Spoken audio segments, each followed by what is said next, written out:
Hello and welcome to all our viewers in Nigeria and around the world to AM News on Global TV. We're live in the nation's capital, Abuja.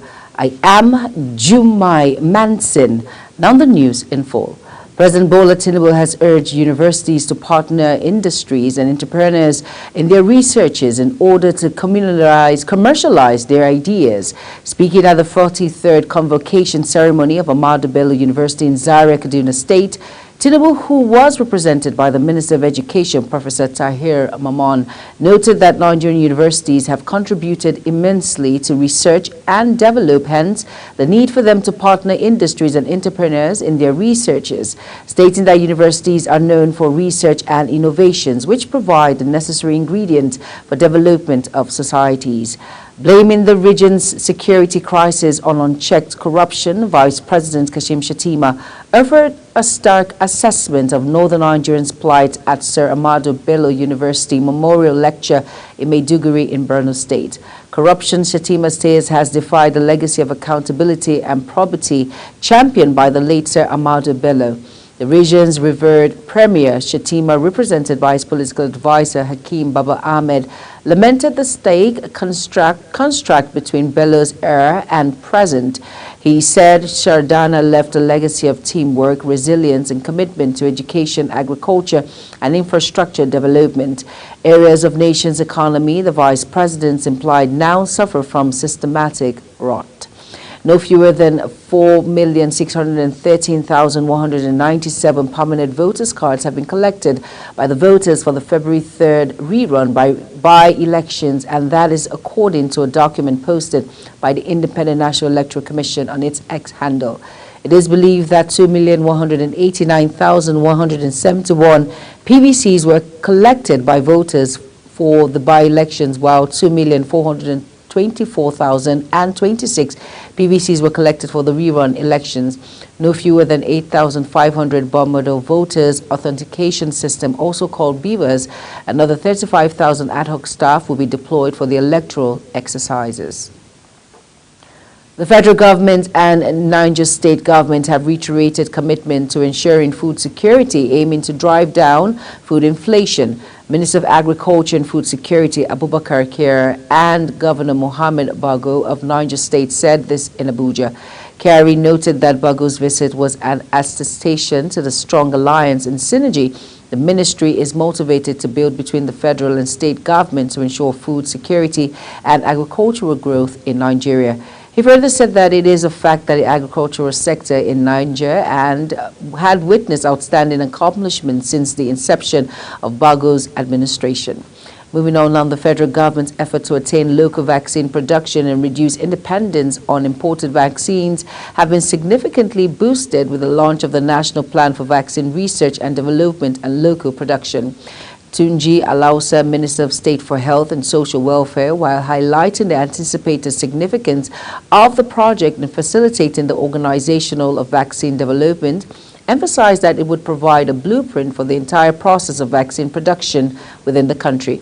Alausa observed that the national plan was meticulously crafted through an innovative bottom-up methodology, ensuring that the result of the efforts would be highly beneficial in complementing the national vaccine policy.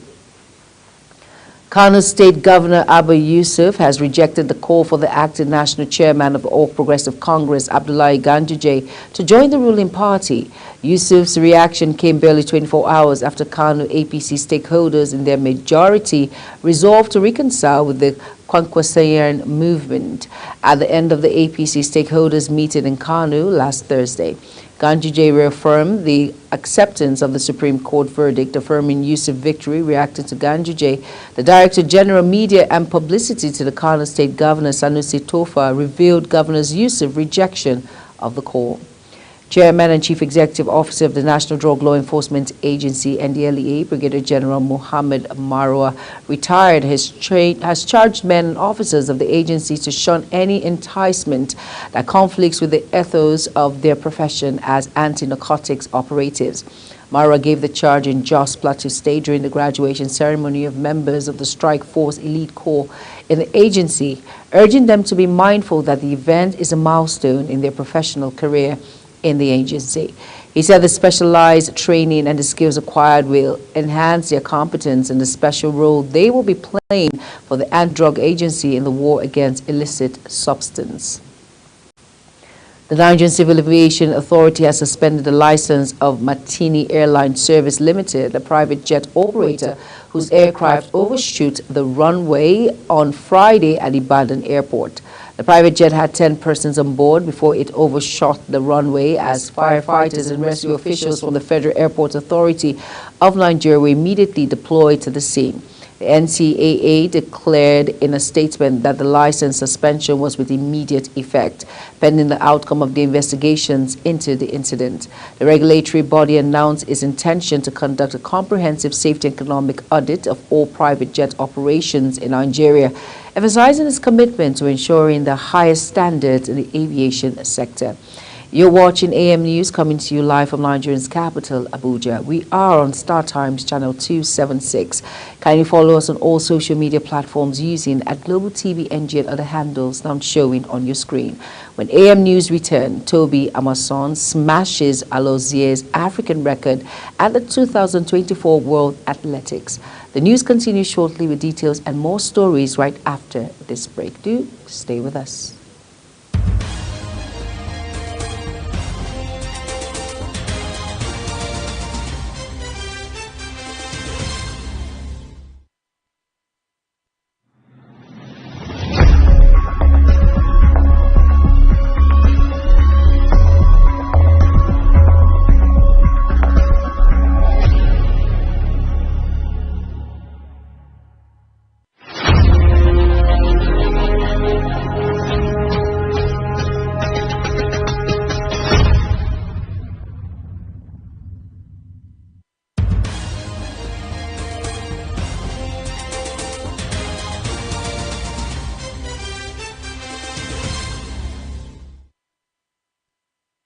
You're welcome back, and if you're just joining us, this is Global Television bringing you live broadcasts of AM News. Thank you for staying with us. And over now to our foreign decks, the military regime in Burkina Faso, Mali, and Niger announced Sunday their immediate withdrawal from the Economic Community of West African States, ECOWAS.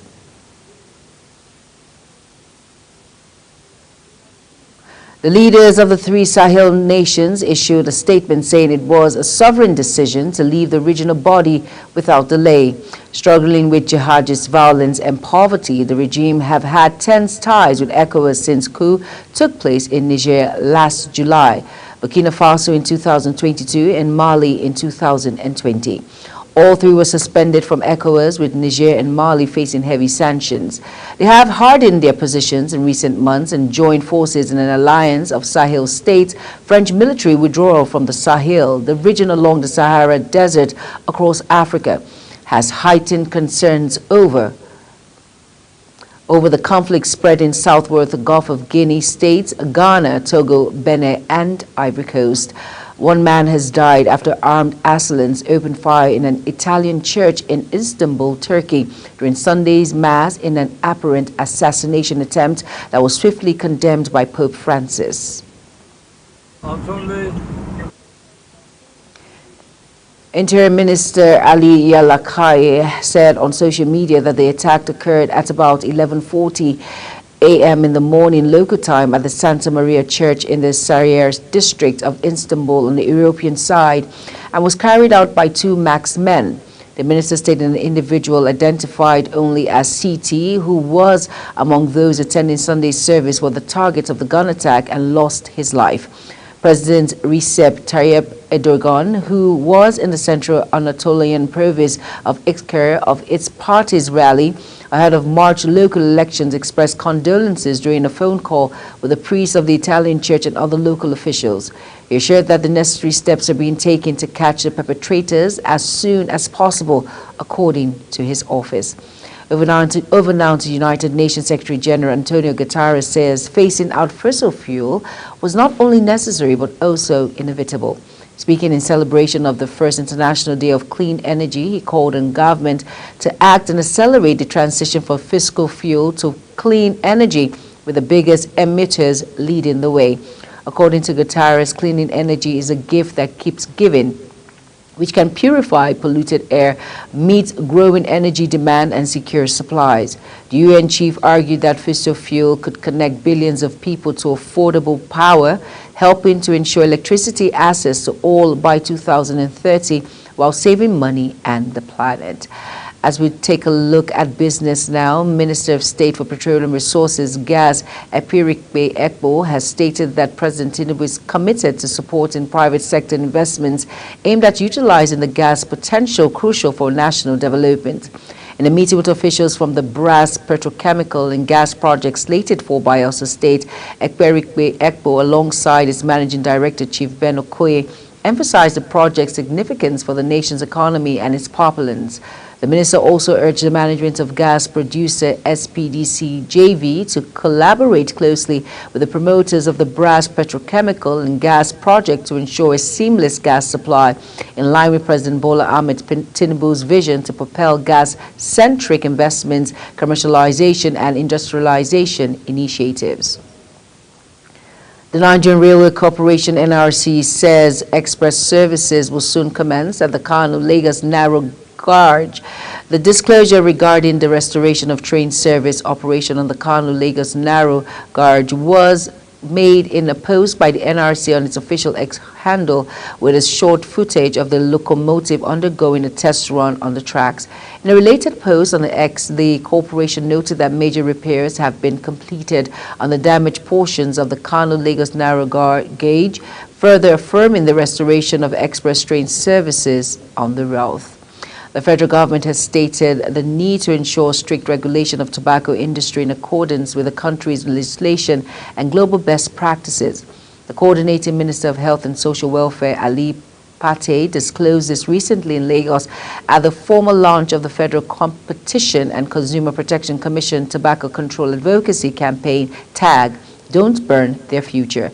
Pate was represented at the event by the chairman of Tobacco Control Unit, Federal Ministry of Health, Dr. Malu Toma, noted that for every $1 a country gains from tobacco, $3 more was expanded on healthcare costs as a result of all its effects. Now in Lagos, where the state government has announced the launch of Electronic Geographic Information System (EGIS) platform, where residents can apply, search and verify land titles across the state online before purchase is made. This was disclosed by the Governor Sanwo-Olu on its X handle, where he stated that the EGIS platform digitalized access on all matters pertaining to land in the state. According to the governor, the launch of the EGIS platform presents a radical shift in the application for land titles from the old manual paper method to a digital platform where anyone can now access the data relating to all lands across the state. He noted that the new initiative removed the need of middlemen and agents in the land title application process. Over now, the Indian High Commissioner to Nigeria, Gangadharan, has disclosed that 150 Indian companies have so far invested $27 billion in Nigeria. He disclosed this in Abuja at a dinner to mark the 75th Republic Day of Nigeria. The envoy noted that India and Nigeria enjoyed strong and historical relations with the ties dating back to before Nigerians' independence. He added that owing to the special relationship between the two countries, India had invited Nigeria as a guest country during her presidency of G20. The Poultry Association of Nigeria, PAN, expressed concern over the closure of more than 50% of its farms in 2023. Attributing the shutdown to sectoral challenges, Majib Ayola, chairman of PAN Lagos State chapter, revealed this during an interview with the news agency of Nigeria, NAN, in Lagos. Ayola highlighting that poultry farmers face difficulties in meeting the increasing demand for poultry products due to the closure of a significant portion of their farms. According to Ayola, sustained government interventions at all levels, particularly in subsidizing feed inputs, are essential of the prosperity of the sector. Over now to sports. Governor Babajide Sanwo-Olu of Lagos State has described the Super Eagles match against Cameroon as an incredible display. Reacting on his Facebook page after the match, Sanwo-Olu commended the team while wishing them luck in the next match against Angola. Nigeria has eliminated Cameroon with 2-0 victory in an ongoing African Cup of Nations AFCON, advancing to the quarterfinals where they will face Angola. Ademola Lookman scored twice as Nigeria earned a place in the AFCON quarterfinal with a 2-0 win over Cameroon. The former Everton Fowlerhan and Leicester midfielder scored a goal in which half to help secure the Super Eagles a place. Away from football now, world record holder in the women's 100-meter hurdles, Nigerian Toby Amason has smashed Gloria Anoze's African 60-meter indoor record. She broke Aloze's record of 7.82 seconds with improved 7.72 seconds at the 2024 World Athletics Indoor holding in Astana, Kazakhstan. Members of the parliament and 2000 Olympics gold medalist in 100-meter hurdles, Olga Shenshenjina, was at the arena. At Sydney 2000, Gloria Alozie was second behind Shenshenjina in the race despite mourning a loved one who died a few days earlier. Early on Friday night, Nigeria's 200-meter sensation Favour Ofili pulled away in her first indoor race as a professional athlete, securing a time of 22.89 seconds to win the women's 200 meters open at the Razorback meet. U.S. Leanne Eber-Jackson played second in 23.32 points. Second and third is compatriot Mia McCoy in 23.81 seconds. And that's it on AM News, and it came to you live from Nigeria's capital, Abuja. We're live on Star Times channel 276. Kindly follow us all our social media platforms using at Global TV NG and other handles now showing on your screen. I am Jumai Manson. Thank you for watching. See you again. Good morning.